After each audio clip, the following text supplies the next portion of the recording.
Well, I see this as part of Canada's global ongoing commitment to global health and better health outcomes for people around the world, and of course, particularly in the Americas.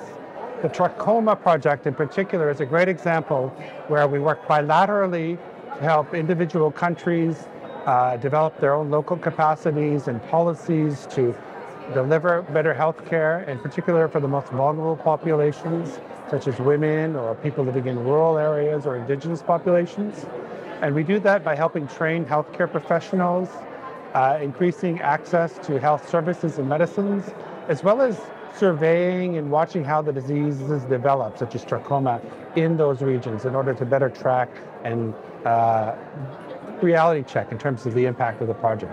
And of course, multilaterally, this trachoma project really helps us advocate within the PAHO community as well as the WHO and others about the importance of eliminating these type of diseases and the fact that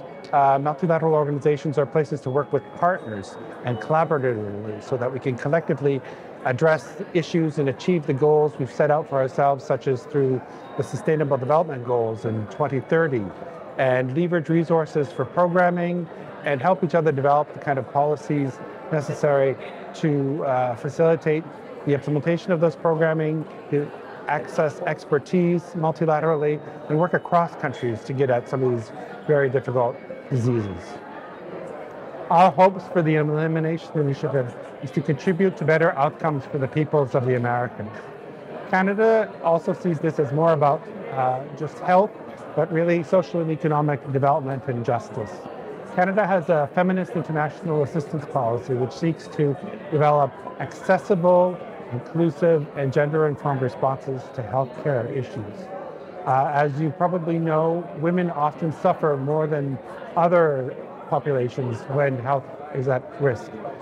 In particular, on the Trachoma initiative, we know that women are twice as likely to be affected by trachoma and 4 times as likely than men to